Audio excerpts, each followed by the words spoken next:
Hello, Elon parents, and welcome to our first ever on-location edition of Between the Oaks. We're here at McEwen Dining Hall, and we're going to talk with Brandon Rudisill, Director of Culinary for Elon Dining.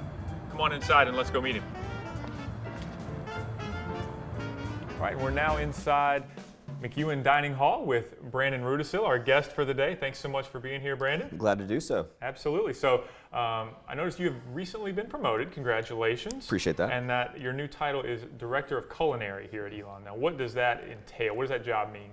So my previous role as being executive chef was a lot more of the day-to-day, month-to-month when it came to just the ideals of the job. Director of Culinary is definitely more on the strategic plan side of things. So a lot of it goes into not just the month-to-month, but year-to-year as we have new business coming onto campus with a new dining hall, potential new concepts. What are we doing to promote our local sourcing? And then, also just the development it comes with our staff as well. What are we doing to help promote their education, their mental health awareness, that kind of stuff too. Awesome. So what's your background? How long have you been at Elon, and what did you do before you got here? So Elon, I'm about a year and a semester in. Okay. Previous to this, I was at High Point University for 3 years in a similar role as far as I did an executive chef stint for 2 years and a food service director stint after that for a year. Previous to that, I did about 11 years at James Madison University.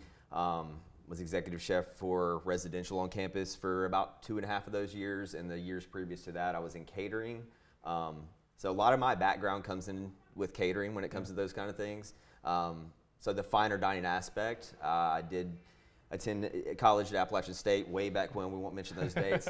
But then I've lived out west. My original job within Aramark was actually a national park stint. Cool. So I worked at Lake Powell, which is on the border of Utah and Arizona, absolutely gorgeous area.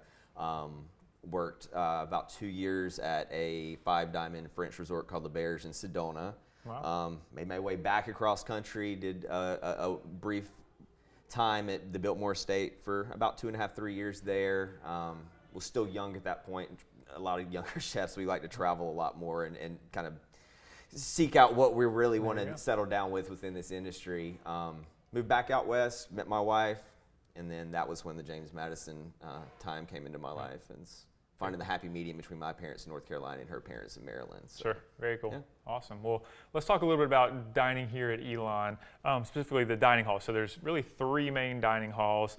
Can you tell us a little bit about each and what makes each one different and unique? Okay. So you have Clohan, and that's more of, I guess you could say, our comfort food side of stuff. We have a more stagnant menu there, so it's a lot easier for students to ascertain that, hey, every Wednesday is Italian night. It also has the made-to-order side, which all 3 of our dining halls feature a made-to-order option when it comes to just being able to customize whatever you want. But Clohan in general, their made-to-order option is the stir-fry bar. Really nice deli there, fresh squeezed juice bar, and then probably the most popular station there at lunchtime is the burger joint, where we're actually hand pattying all of our own burgers on campus. So it's a really nice quality beef, and we can cook it to order because we don't necessarily have to worry about the cross-contamination with it being co-packed by somebody else. So it's been nice to get that off the ground this past year. It's a really great feature that we can offer, and like I said before, the quality on that side is great. We do utilize any produce that's grown seasonally from Loy Farm, the farm that's right off of campus, in that location as well. So you'll see a lot of the vegetable rotation when it comes to the stir-fry bar. I mentioned being things that are coming out of the farm that's on campus. So it's nice that we can not only produce and provide from local farmers, but even hyper-local within our own account in our own university. Yeah.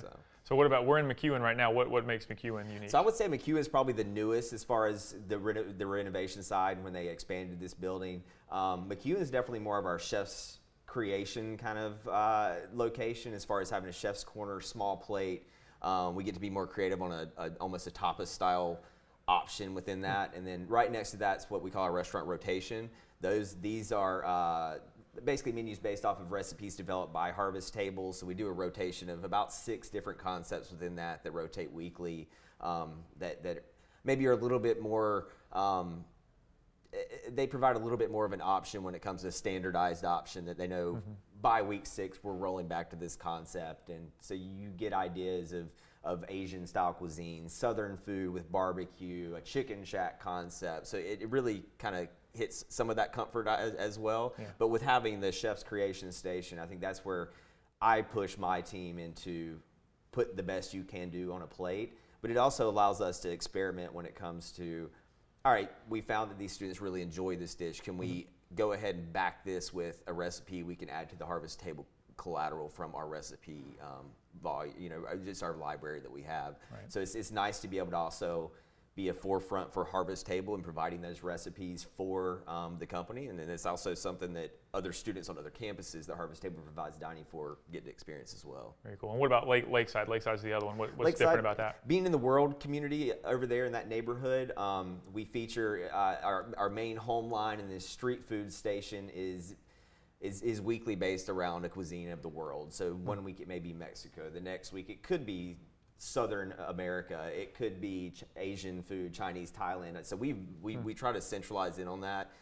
We were able to utilize a program called CKBK.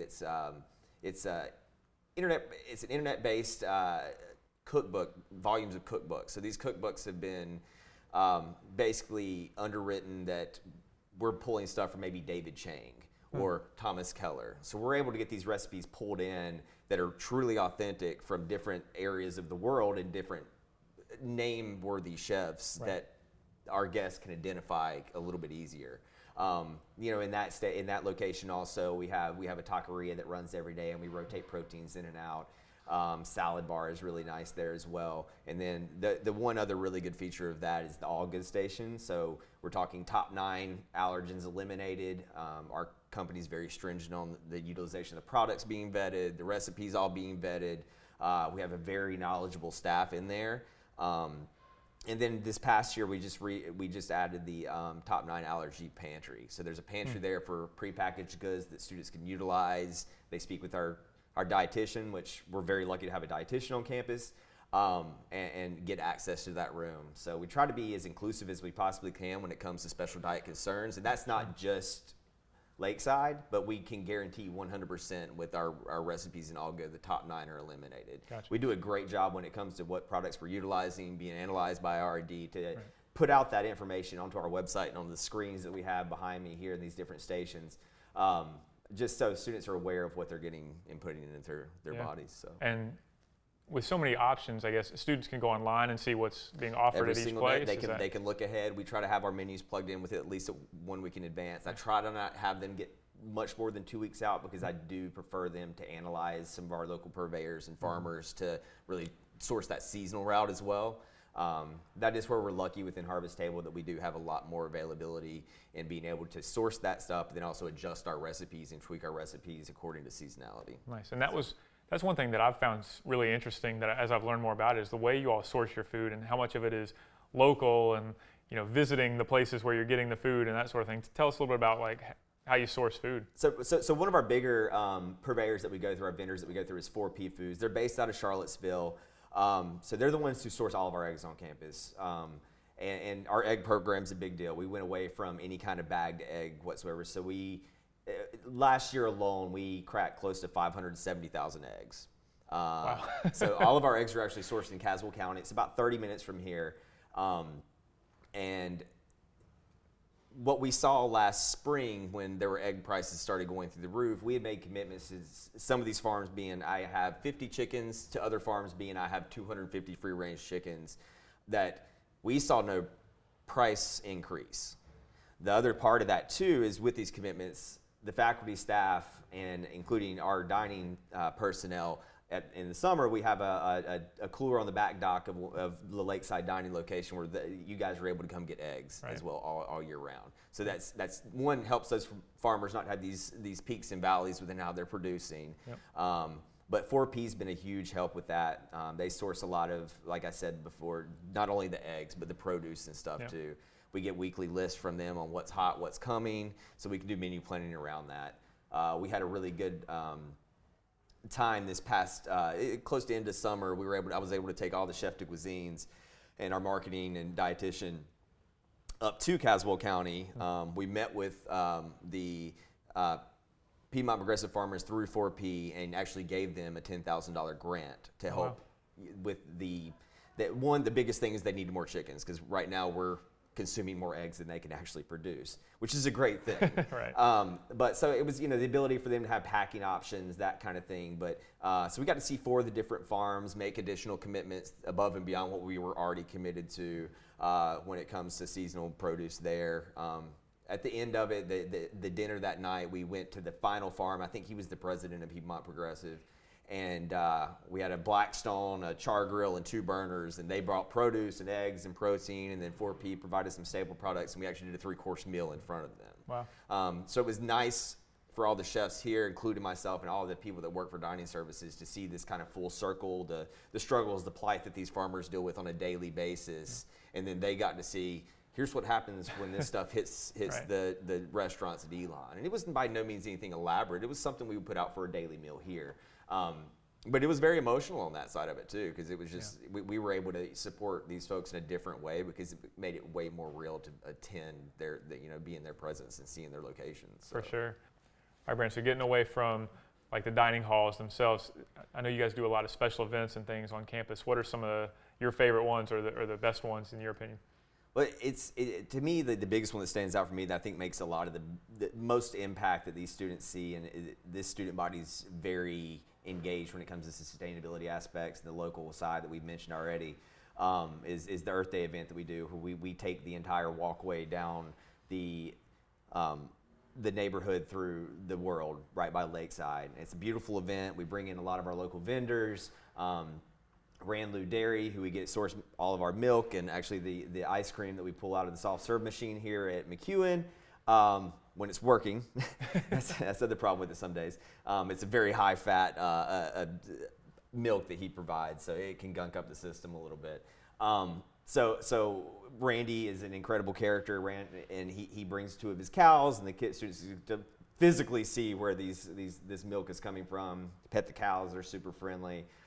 We do a really good spread that day where this past year, I think we had 9 different stations that were out there, and it was all as locally sourced as possible. Teaching kitchens are another big one. We do them at least once a month. Students get involved with our social media, and they can see when the drawing happens for those several days out. In our dining halls, we're typically around 56% local, which is, that's close to what an agricultural school would provide, like NC State, and that's a state mandate. This is because this is what our guests want to have in their dining program, and that's what we're here to provide. The farm to tables, we push it between, upwards to 96, 98% local, because I focus that much more on what I can source. Yeah. Those are really fun events. We're doing 4 or 5 courses, very delicately plated. We have as much student engagement as we possibly can, talking about the dining program, what they enjoy, what they don't enjoy, allowing them to come up and watch the plating process happen. We have those out at Loy Farm, where they get the impression of just that true farm to table aspect when it comes to that meal. So those are very fun.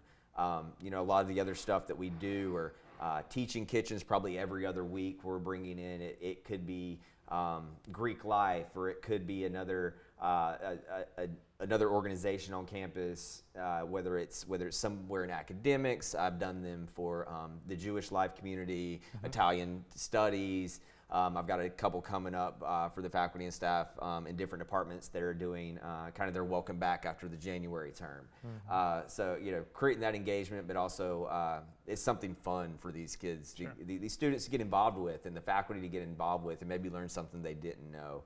A lot of the other stuff when it comes to what we're doing for faculty and staff, the amazing gala that we put on for the holiday party, where we take over all of Lakeside into Mosley, and it is a really impressive sight to see that entire dining hall not only get taken over, but all the way into Mosley, which is a decent sized facility, and just the amount of interaction that faculty and staff get to have around that time. And we're bringing 1,600 people into that building at that. You've been to it. It gets a lot of people. Yeah, it's a lot of people to focus with, and a lot of different options that we provide there. We try to give something to everybody when it comes to all of these interactions that we have on campus between dining and the administration and the student body and guests on campus. So. And the best way for students and parents to learn about the events that you guys do, is it to follow you on social media? Social media is a good one. I mean, there's always Elon Dining? Yeah, at Elon, Okay. Elon Okay. Dining on Instagram. It's Yep. same on Facebook. It shows you on a day-to-day what we're doing. We have a really incredible marketing crew and social media specialists that as soon as we're doing something, they're getting on it. They're providing that information beforehand, so students can be on the lookout for that. The guests on the campus, the administration can be on the lookout for that, and drive those commitments that we're making, from how we produce the food, where we're producing the food, how we're pulling the food in. So now, you personally, forgetting Elon, what's your favorite thing to cook? that's a tough one. Yeah, you probably got a lot. That's one of those things. It's difficult nowadays to say. I tend to. My family, my wife is pescatarian, and she steers away more from fish than she used to do. Like I said earlier, she's from the Maryland area, so seafood was a main staple growing up, especially crab. But we tend to eat more plant-based at the house. I throw a steak on it, here probably once a week, maybe at most. You have proteins in there. The one thing I'm lucky about is, even though my wife is a pescatarian, she doesn't mind handling beef and chicken and pork. So my daughters still get a taste of it even if I'm not there. But we tend to eat plant-based. So a lot of my mentality here nowadays is, how do I shift the idea of what plant-based can be to be a full meal within somebody's diet. And that's become something incredibly important with the student base we have and a lot of people around the world nowadays. Sure. So. Very cool. Well, what we're going to do now is something we've never done on Between the Oaks. Since we're doing it on location for the first time, we're going to have Brandon walk us through McEwen Dining Hall and show you a little bit of what goes on, even though it's between shifts right now, so there aren't a lot of students here, but we're going to kind of show you what goes on behind the scenes a little bit. Behind me here we have our Babylon Farms. It's basically a hydroponic growing system that we utilize for growing basil. Right now we're in kind of a reset mode in J-term where we're going to get it re-going again for all of the pesto that we utilize on our made-to-order pasta station here in McEwen. It's just one way that we can grow something on campus ourselves and create an incredible product for our guests. So here we have our awesome salad bar at McEwen. We talked a little bit about our local procurement, sourcing vegetables from different farms in this area. One of the impacts we were able to make was, where are we always going to use onions? Where are we always going to use carrots? And this was the easiest way to make these commitments weekly and monthly with some of these farmers, whether it's 4P or Fresh Point, Farmer Food Share that we have that are readily available for us. Even our spinach and our salad mix that's in here is grown locally in Elon by Red Hawk Farms, an alumni from here. So it's good to have these also interactions with former alums and being able to help support what they do on a daily basis, especially when it comes to the fresh produce that we have here on campus. So these are our three main staple stations within McEwen. We have our rotation station that is basically harvest table concepts that keep it kind of fresh in the location, a little bit of variety coming week to week, about 6 to 7 concepts that roll in and out of that during the school year. Our next station is the Chef Creation Station. That's where we allow our chefs to get super creative with whatever's seasonal, whatever we get a hold of from new and fresh items, proteins and non. So we try to let the chefs be as creative as possible with that station. And then once again, we have our pasta station over here where I spoke about the basil pesto earlier, that we're producing for that, a scratch-made pasta every day, and then also the fresh and local produce, fresh and local protein. All right, Brandon, thanks so much for that tour. Hopefully the parents can come visit McEwen when they visit their students here and check out all the great things you guys have to offer. So thank you again for your time. We really appreciate it. And always impressed with what you guys do. So again, hopefully you at home, your students have been impressed, and hopefully you guys can enjoy a chance to visit with Elon Dining when you visit campus. And we'll look forward to seeing you next time on Between the Oaks. Thank you.